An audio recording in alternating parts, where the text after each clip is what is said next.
Hi. So, are you one of those folks who's just had his or her exam results out, whether it's a CUET or something else?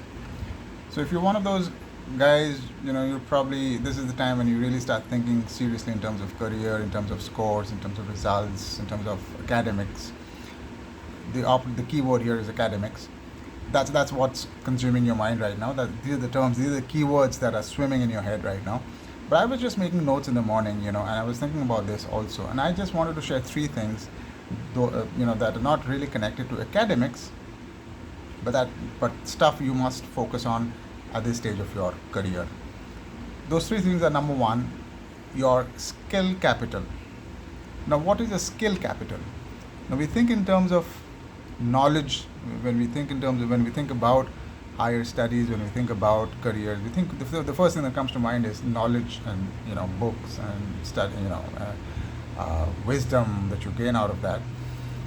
But you'll if you just do a simple Google and you find out that the future of work is all about skills. It's all about hands-on skills. It's all about being able to get things done. And you can get things done, yes, with the help of foundational knowledge, which your academic program will bestow.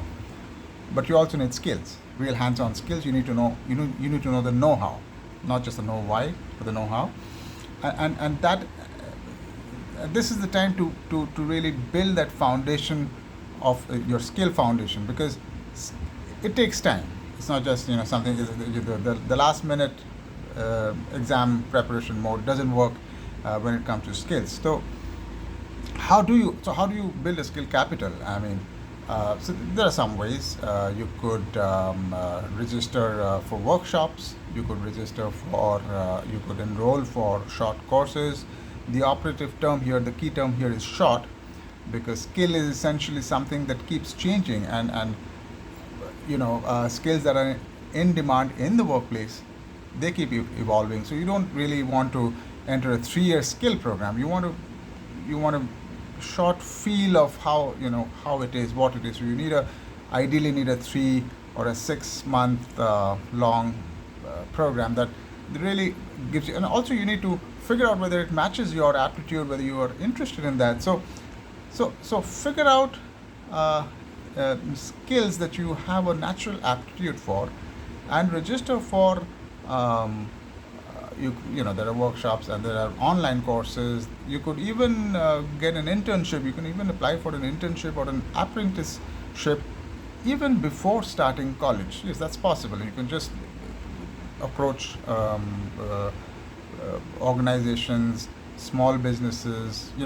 Small businesses is an opportunity that we all tend to ignore, but these are the folks who are the backbone of the economy, and they teach you things that big guys, the MNC will probably not be able to, because they will not be able to afford you that kind of exposure and opportunity. So this is the time, if you have business owners, small business owners in your family networks, in your friend networks, this is the time you approach them for maybe a short, a 4-week program that you just have to be around. You have to see what's going on. That's all. I mean, they won't really expect you to get productive and get working there, but you will get sufficient exposure to figure out the kind of skills that you will need in the future. So, and that's just one of them. So there are various other ways. Now we'll get into that in the next episode of this program. But skill capital is something that takes time, and this is the right time to start building that. The other thing that you need to focus on at this stage, when your exams are out, is your opportunity network. Now, an opportunity network is a very different thing, and it's something that we're not conditioned to really think in terms of during our school and college years. Now, this is about people largely, and this is about establishing meaningful, significant, and lasting, hopefully, relationships with people who might be able to help you later on in your career. Now, once again, just like skills, this is again something you cannot really achieve with an overnight, last minute rote study, right? Stands to reason that you need to start building your opportunity network. Now, that means at this stage, because you've just given your exams and you're just out of school and you're about to enter college, so you don't need to really go full professional mode, but you can start. Social media is a great place to start building your opportunity network. You could figure out professionals, even academicians, professors, mentors, your seniors as in, you must be having a short list of colleges in your mind. So if those are the 5 colleges that you have, that you want to pursue your studies in, look up their students who are active on professional sites, social media sites like LinkedIn, and send them invite requests, connect with folks who are thought leaders in the stream that you want to study in, authors, people who've written books in the kind of stream that you want to study in, whether it is biotechnology, whether it is literature, whether it is AI. Start, you once you get on LinkedIn, you find a lot of people writing and a lot of people talking about these things. So connect with them, even if they're not directly related to your course. You can just simply these are the people who not only teach you a lot of things, but also maybe 3 or 4 down the road, and once you've built a reasonably powerful relationship with them, they might even help you with career choices, career opportunities, career streams. They might advise, even if they don't give you a job, they might advise you how to go about it, how to network, and they're really a treasure trove of information and wisdom, and that's your opportunity. Your opportunity is not just a qualification. It's not just a piece of paper or a resume that you walk into an interview with at the end of 3 years. It's that entire ecosystem of relationships. It's an entire universe of connections that you carry with you all the time, and you never know when one node or one point in that network will just spark off and send a signal that might just open doors for a dream opportunity for you. So number 2 is an opportunity network, and this is the time to start building it. Number 3 is a personal brand.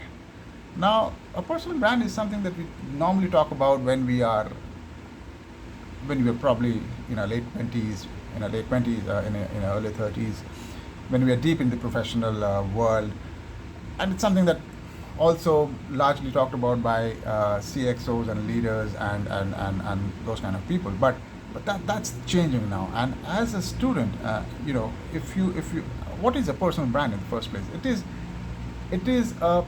It is your professional and partially personal approach, attitude, representation, your own representation of yourself, the way you not only want the world to look at you, but the way you look at yourself. I mean, it's an honest articulation, it's an honest expression of who you want to be. Let's say not even who you are today, but the kind of person you want to be. Maybe 5 years or 10 years down the road, you can have that kind of a picture in mind and create a persona and create a personal brand around that. A personal brand is most active. You have to go active with that brand online, which means that you need to get into creator mode and start writing, start sharing stories. You could even go visual. There are plenty of ways to grow your personal brand. We'll come to that later in a later episode. But a personal brand is something that needs to be. The point is that it needs to initiate. That you need to begin that early. Most people make that mistake. They get into a person, their whole branding and the story thing in their late 20s, and by that time it's not too late, but they have missed out on a lot of ships that they would have definitely had a shot at if they were more active earlier. So you're getting to college, you're thinking in terms of college now, great. Start a social media profile, a meaningful and enriching and a serious one. When I say serious, it doesn't have to be without lighter moments and humor, but it needs to be focused. It needs to be targeted. How to build a personal brand? We'll get into that later, but that's point number 3. So a personal brand as number 3, a network of your opportunity network that you need to start building on right now. And what was the first one? Oh man, I forgot. The first one was your skill capital. I'm sorry, your skill capital. These are the 3 things you need to start building on right now. And all the best to you.